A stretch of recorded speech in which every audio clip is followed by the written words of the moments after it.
दिल्ली के वज़ीर आला अरविंद केजरीवाल ने आज दिल्ली के अवाम से खिताब किया। इस दौरान उन्होंने वाज़ेह किया कि मुल्क के लिए कोरोना की ये दूसरी लहर हो सकती है, लेकिन दिल्ली के लिए ये चौथी लहर है। ताहम दिल्ली हुकूमत हर तरह के इक़दाम उठा रही है। केजरीवाल ने यह भी वाज़ेह किया कि फिलहाल के हालात में दिल्ली में लॉकडाउन का हुकूमत कोई इरादा नहीं रखती।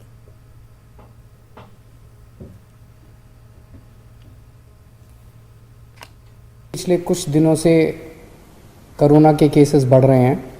16 मार्च को दिल्ली में लगभग 425 केस थे और आज जो रिपोर्ट जारी होगी उसमें 3,583 केसेस हैं, 3,583 केसेस हैं। एक तरह से दिल्ली, जैसा मैंने हमेशा कहा है कि दिल्ली ने सबसे ज़्यादा मुश्किल कोरोना की स्थिति को एनकाउंटर किया है। दिल्ली के लिए ये चौथी वेव है, लेकिन घबराने की ज़रूरत नहीं है। हम सरकार में इस स्थिति के ऊपर पूरी नज़र रखे हुए हैं और जो भी उचित कदम उठाने की ज़रूरत है वो सभी कदम हम लोग उठा रहे हैं। उन दिनों में जब डेली 3-4 हज़ार केसेस आ रहे थे, 40 के करीब मौत डेली हो रही थी, आज 10-12 के करीब मौत डेली हो रही हैं।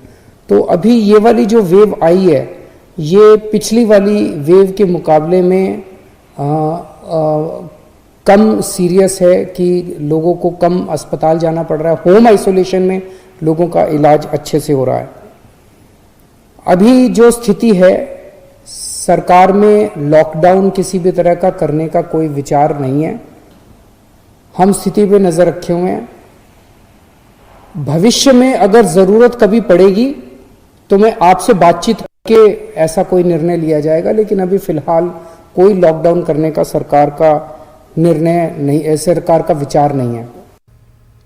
महाराष्ट्र का जिला पुणे कोरोना वायरस से बुरी तरह मुतासिर है और यहां इस इन्फेक्शन के मामलों में तेजी से इजाफा हो रहा है। कोरोना की बेकाबू सूरत हाल के पेश नजर इंतजामिया ने यहां एक हफ्ते का कर्फ्यू नाफिज करने का फैसला किया है। जुमे के रोज इंतजामिया ने ऐलान किया कि जिला भर में एक हफ्ते तक हर रोज 12 घंटों के लिए कर्फ्यू नाफिज रहेगा। कर्फ्यू शाम 6 बजे से सुबह 6 बजे तक नाफिज रहेगा। इंतजामिया ने इस दौरान मजहबी मकामात, रेस्टोरेंट और मॉल्स को भी एक हफ्ते तक पूरी तरह बंद रखने का फैसला सादिर किया है। कल शनिचर के रोज ये हुक्म नाफिज हो जाएगा और अगले जुमे तक सूरत हाल का जायजा लेने के बाद आगे के लिए फैसला लिया जाएगा।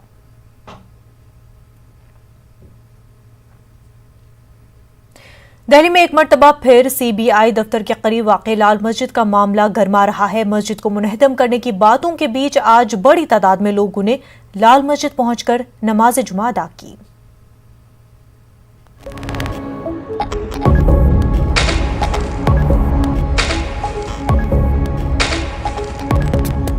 दिल्ली की ये लाल मस्जिद सीबीआई हेडक्वार्टर से मिली हुई है और सर्किल रेट के लिहाज से ए कैटेगरी में आती है। फरवरी 2017 में सीआरपीएफ हेडक्वार्टर के लिए यहाँ की 12 एकड़ आराजी को अलॉट कर दिया गया था, लेकिन 2 दिन पहले मस्जिद मुतवल्ली के एक पुराने केस में आए फैसले को लेकर मस्जिद को मुनहदम करने की बातें होने लगी।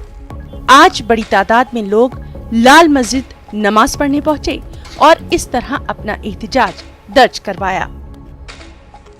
ये भाई साहब ऐसा हुआ, मैं यहाँ बैठा हुआ था, ठीक है, कोई 10 बजे का टाइम, 10:30 बजे का टाइम था। एसएचओ नियामुद्दीन वो यहाँ पर आए, गाड़ी के अंदर से आए, मेरे को उन्होंने बुला के पूछते हैं, भाई इमाम साहब कहाँ हैं? मैंने जी इमाम साहब तो नमाज के टाइम आएंगे। तो बोलते कितने बजे आएंगे? मैं जी 1-1:30 बजे आएंगे। तो मुझसे बोलते हैं तुम यहाँ कब से रहते हो? मैंने जी मुझे तो 40 साल 42 साल के लपेटे में हो गए, मैं तो बचपन से यहीं रहता हूँ। फिर ये मस्जिद कितनी पुरानी है? मैंने कहा जी इतना तो मुझे पता नहीं, मगर जब से मैं हूँ मैंने मस्जिद देख रहा हूँ, ये तो हमारे बाप दादा भी मर गए होंगे जबकि टाइम के मुगलियों के टाइम की मस्जिद। तोड़ने के बाद फिर एसएचओ ने मुझसे बोला, मैंने जी बताइए क्या बात है? तो एसएचओ बोलते हैं कि तुम्हारी मस्जिद टूटेगी। जब उन्होंने बोला मस्जिद टूटेगी तो मैं एकदम घबरा गया। मैंने जी कहाँ से टूटेगी? यहाँ से टूटेगी या उधर से? कह रही है पूरी टूटेगी। इसमें बहुत सभी लोग जब फिक्रमंद है, बल्कि हमारे वक्फ बोर्ड भी फिक्रमंद है और हजरात हमारे जो साथ दे रहे हैं वो भी फिक्रमंद है, हर आदमी फिक्रमंद है। इमाम के तौर पे आप क्या चाहते हैं कि सारे हालात? भाई हम तो ये चाहते हैं कि यहाँ सुकून से रहो, हमारी मस्जिद कायम रहे और सुकून रहे, बस ये चाहते हैं हम तो। 3 साल पहले सीआरपीएफ को 50 लाख रुपए में अलॉट की गई थी। साथ ही ये शर्त भी लगाई गई थी कि जमीन का कब्जा खुद सीआरपीएफ को लेना होगा, जिसकी वजह से फरोख्त की इस पूरी कार्रवाई पर ही सवाल खड़े किए जाते रहे हैं। इस मामले में फरवरी 2017 में प्रेस कॉन्फ्रेंस करने वाले बहादुर अब्बास बताते हैं कि ये सिर्फ वक्फ की जमीन पर कब्जा करने की साजिश है। देखिए, खामी ये है कि अलॉटमेंट वही कर सकता है, सेल वही कर सकता है जो ऑनर। एलएनडीओ उस लैंड का ऑनर ही नहीं है, तो जब वो ऑनर ही नहीं है तो उनकी सेल इलीगल है पूरी तरह। उन्होंने कौड़ियों के दाम पे उस ज़मीन को दे दी और उसमें ये कहा कि इस ज़मीन का ऑलरेडी एक केस चल रहा है और हम आपको दे रहे हैं, आप अपने आप केस को हैंडल कीजिएगा।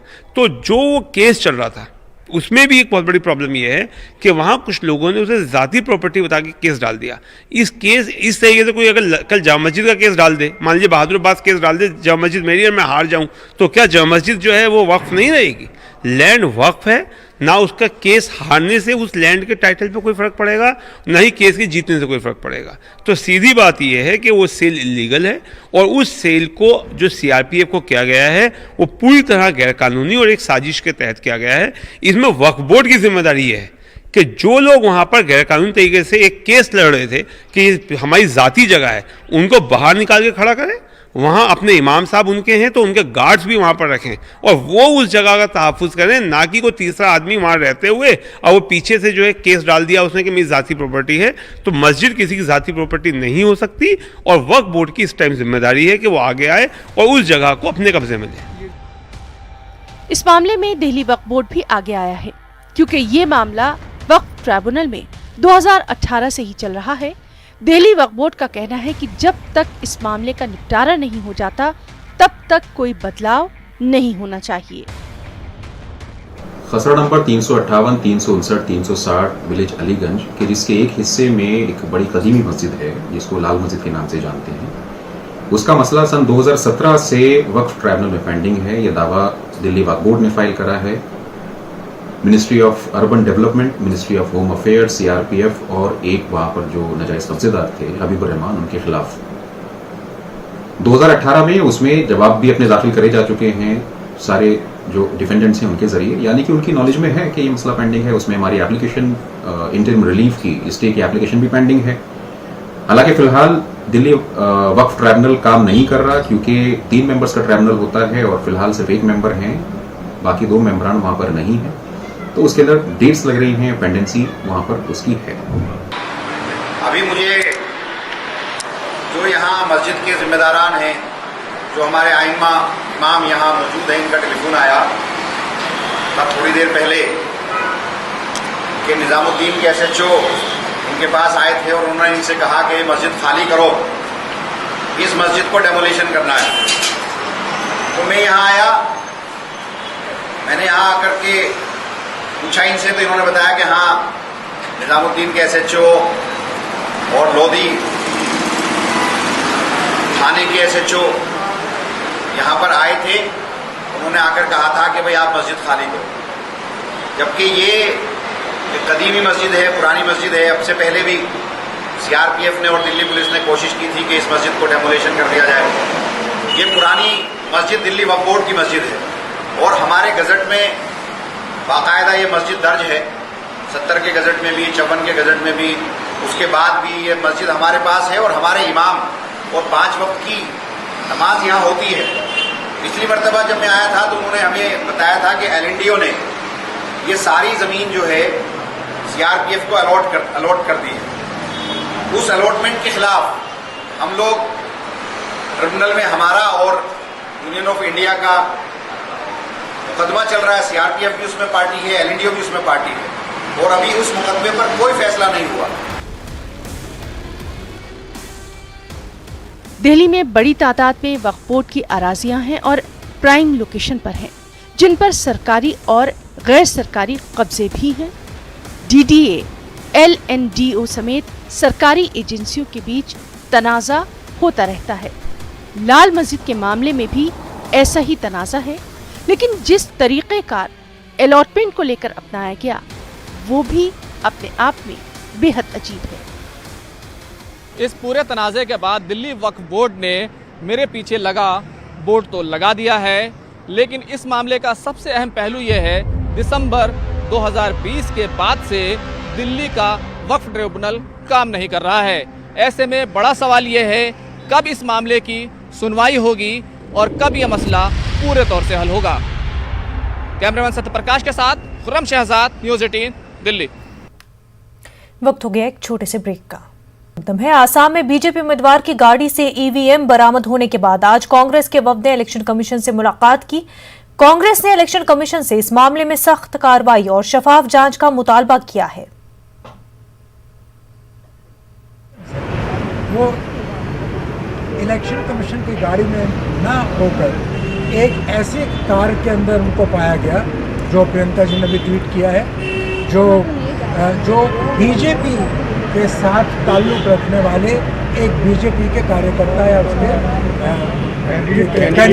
कैंडिडेट की गाड़ी थी। तो ये कोई असाधारण बात नहीं है, ये कोई आसमान से ये स्थिति पैदा नहीं हुई। तो हमने कहा है कि इसके बारे में जांच कीजिए। हमें ये जानकारी दी गई है कि 4 अफसरों को इलेक्शन कमीशन ने सस्पेंड किया है इसकी प्रिलिमिनरी इंक्वायरी के इस बात की प्रिलिमिनरी इंक्वायरी के बाद, और वो इस मामले में जो गाइडलाइंस हैं उनको पूरी तरह से एनफोर्स करेंगे। आसाम में बीजेपी उम्मीदवार की गाड़ी से ईवीएम बरामद होने पर कांग्रेस के सीनियर लीडर दिग्विजय सिंह ने इलेक्शन कमीशन पर सवाल खड़े किए हैं। दिग्विजय सिंह ने सवाल किया है कि आखिर ऐसा क्यों होता है कि जब भी कभी ईवीएम गैर कानूनी तरीके से मिलती है तो वो बीजेपी कारकुन होता है।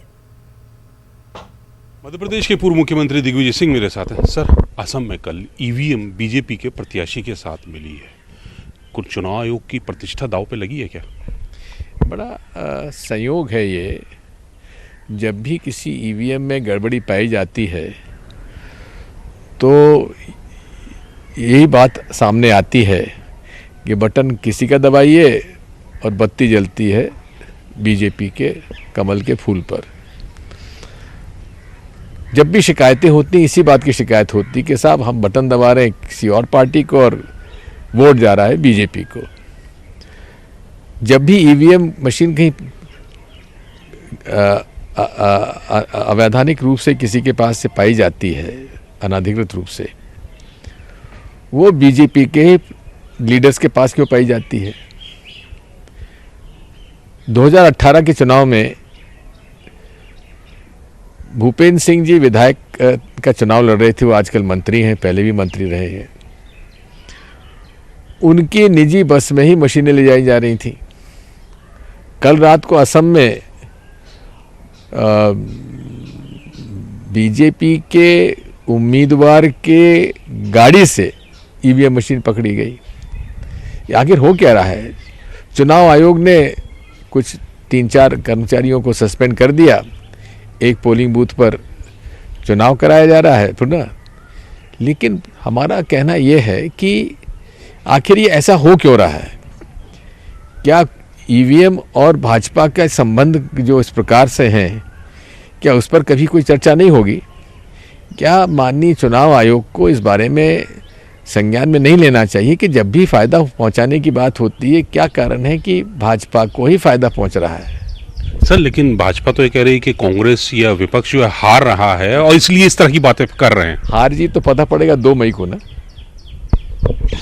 तो दिग्विजय सिंह साहब कह रहे हैं कि चुनाव आयोग को पता करने चाहिए क्यों ऐसा इत्तेफाक होता है कि जब भी ईवीएम मिलती है तो किसी बीजेपी के प्रत्याशी की गाड़ी से। कैमरामैन प्रहलाद के साथ नई दिल्ली से अशरफ काज़मी, न्यूज़ 18। इस वक्त एक बड़ी खबर सामने आ रही है। महाराष्ट्र के वज़ीर आला उद्धव ठाकरे खिताब कर रहे हैं। उद्धव ठाकरे ने कहा कि लॉकडाउन से इक़्तिसादी सूरत हाल बिगड़ जाएगी, यही हालात रहे तो लॉकडाउन से इनकार नहीं कर सकते। उद्धव ठाकरे कहते हैं हम मुत्तहिद होकर कोरोना से लड़ेंगे। महाराष्ट्र में अब 70% RT-PCR टेस्ट। महाराष्ट्र में शादियों में बहुत भीड़ हो रही है। लगातार केसेस में इजाफा हो रहा है। महाराष्ट्र में कोरोना की दूसरी लहर देखने को मिल रही है, तेजी से केसेस बढ़ रहे हैं। इस बीच महाराष्ट्र के वज़ीर आला उद्धव ठाकरे ने खिताब कर रहे हैं। उन्होंने कहा कि लॉकडाउन से इक़्तिसादी सूरत हाल बिगड़ जाएगी, लेकिन यही हालात रहे तो लॉकडाउन से इनकार नहीं कर सकते। हम मुत्तहिद होकर कोरोना से लड़ेंगे। महाराष्ट्र में शादियों में बहुत भीड़ हो रही है। 3 लाख एका दिवसात, म्हणजे आतापर्यंत आपण जेव्हापासून लसीकरणाला सुरुवात झाली सुमारे 65 लाख, त्याच्यात आजचा आकडा मी धरलेला नाहीये, 65 लाख आपल्या नागरिकांना आपण लसीकरण केलेलं आहे. अजूनही आपल्याला आपण मागणी करतोय, केंद्र आपल्याला देतंय, पण पुरवठा वाढवायला पाहिजे. आणि पुरवठा वाढवल्यानंतर आपली क्षमता आज जी 3 लाख आहे ती लवकरात लवकर किमान 6 ते 7 लाख दर दिवसाला करण्याची आपली क्षमता आहे.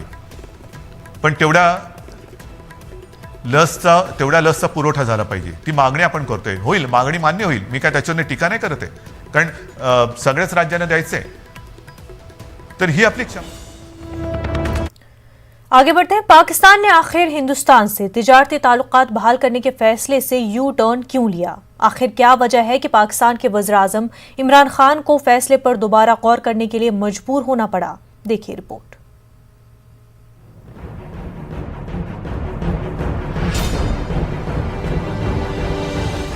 बुध के रोज पाकिस्तान के वजीर खजाना हम्माद अजहर ने प्रेस कॉन्फ्रेंस कर ऐलान किया कि हिंदुस्तान से शक्कर और कपास के इंपोर्ट पर लगी पाबंदी को हटा लिया गया है। हमारी जो चीनी की कीमतों में इजाफा हुआ है, हमने पूरी दुनिया से इंपोर्ट तो अलाउ की है चीनी की, लेकिन बाकी दुनिया में भी चीनी की कीमतें ज़्यादा हैं, जिसकी वजह से इंपोर्ट मुमकिन नहीं है। लेकिन हमारे हमसाया ममालिक में, इंडिया में चीनी की कीमत पाकिस्तान से काफ़ी कम है, तो इसलिए हमने इंडिया से चीनी की तजारत जो है वो खोलने का फैसला किया है 5 लाख टन की हद तक प्राइवेट सेक्टर के लिए। हमारी मजमूई पैदावार 55 से 60 लाख टन है, ताकि यहाँ पे भी हमारी सप्लाई पोजीशन जो है वो बेहतर होए। माना जा रहा है कि पाकिस्तान की अंदरूनी सियासत और इस फैसले पर इमरान खान की मुखालफत के चलते इस फैसले को वापस ले लिया गया है। पाकिस्तान के वजीर दाखिला शेख रशीद और वजीर खारजा शाह महमूद कुरैशी ने इस फैसले को कश्मीर से जोड़ दिया। इंडिया का जब तक के वो पुरानी 370 की सूरत हाल बहाल नहीं करता, उस वक्त तक ये कॉटन और चीन का नहीं होगा। माना जा रहा है कि पाकिस्तान में डूबती हुई मईशत के चलते पाकिस्तानी हुकूमत ने पहले ये फैसला लिया, लेकिन पाकिस्तानी फौज और शिद्दत पसंद तंजीमों के दबाव में आके इमरान खान को झुकना पड़ा।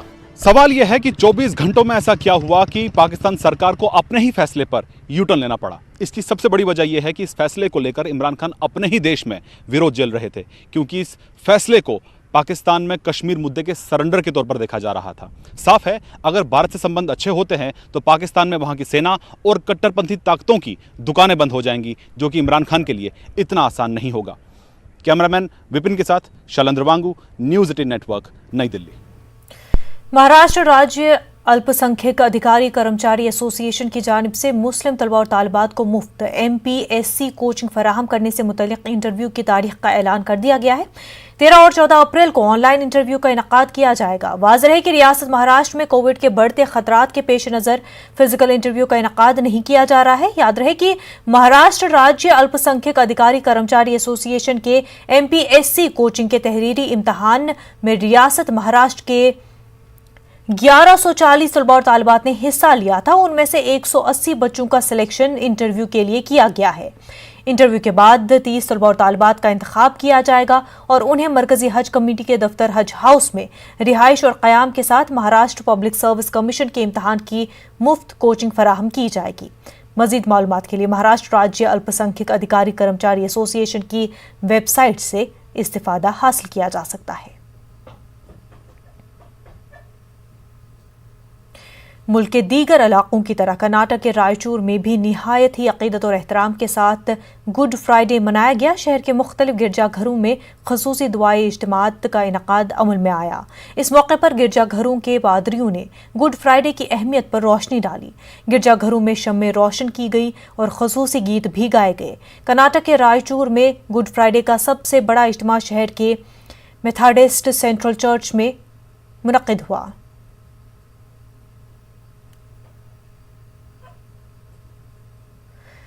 रंग पंचमी का त्यौहार भोपाल में सादगी के साथ मनाया गया। भोपाल में रंग पंचमी के त्यौहार को नवाबी अहद से धूमधाम से मनाने की रिवायत है, मगर ये पहला मौका है जब कोरोना कहर के सबब रंग पंचमी के मौके पर किसी किस्म का न तो जुलूस निकला और ना ही कहीं पर लोगों ने इज्तिमाई तौर पर एक दूसरे के साथ मोहब्बतों के गुलाल को लगाया। कदीम भोपाल में रंग पंचमी और जुमे का दिन साथ होने के सबब मकामात पर बैरिकेडिंग की गई थी। हमारे नुमाइंदे ने रंग पंचमी के मौके पर जब अवाम से बात की तो उन्होंने कहा कि रंग अधूरे अच्छे हैं। मध्य प्रदेश में होली से ज़्यादा रंग पंचमी का त्यौहार मशहूर है, लेकिन सदियों पुरानी परंपरा आज टूट गई। और परंपरा इसलिए टूटी कि आज रंग पंचमी पे किसी भी प्रकार का कोई जुलूस, कोई रैली, कोई सभा नहीं है। कारण सिर्फ यह है कि कोरोना का कहर है और सरकार के द्वारा कोई बंदिश नहीं है। आप देखें सारी दुकानें बंद हैं और दुकानें लोगों ने इसलिए बंद की हैं ताकि कोरोना की बीमारी का खात्मा हो सके। सरकार की जो गुजारिश है, जो अपील है, जो निवेदन है, मुख्यमंत्री वज़ीर आला शिवराज सिंह ने जो कहा है कि मेरा घर मेरी होली। यहाँ पे कुछ लोग मौजूद हैं, उनसे जानते हैं कि आप होली का त्यौहार जो है किस तरह से रंग पंचमी मना रहे हैं। साहब वो सोशल डिस्टेंस के साथ मना रहे हैं, बिल्कुल। कितना फर्क पड़ा पिछले बार से? बहुत फर्क पड़ा, कोई धंधे पानी नहीं है, बहुत सन्नाटा है। बहुत फर्क पड़ा। आइए कुछ और लोगों से जानते हैं, आप लोग कैसे मना रहे हैं? संख्या देख लीजिए सर, हमारी 3 लोग होली मना रहे हैं, जहाँ 30-30, 40-40 लोग टोली अपन होली मनाते हैं। कोई है ही नहीं है सर। आधे लोग घर से बाहर नहीं निकल रहे हैं डर के मारे, और हम भी फिर 3-3 की संख्या में होली मना रहे हैं। कैसा लग रहा है आज के दिन जो है रंग पंचमी का त्यौहार है? अब त्यौहार है तो अच्छा ही लग रहा है, लेकिन बुरा भी लग रहा है कि ज़्यादा लोगों को खुशी नहीं मना पा रहे हैं, घर में बैठ के मना पा रहे हैं। क्या आपने कभी कल्पना की थी कि ऐसा भी दिन आएगा? ऐसा कभी कल्पना नहीं की थी ऐसा दिन आएगा। आज हमको बहुत थोड़ा उदास से लग रहा है, मज़ा नहीं आ रहा है, क्योंकि पब्लिक नहीं हुई हमारे साथ और व्यवस्था नहीं है। मतलब अच्छे से पब्लिक साथ होती मज़ा आता। कोरोना के चक्कर में सब अपने अपने घरों में बैठे हैं, सावधानी सुरक्षित रह रहे हैं।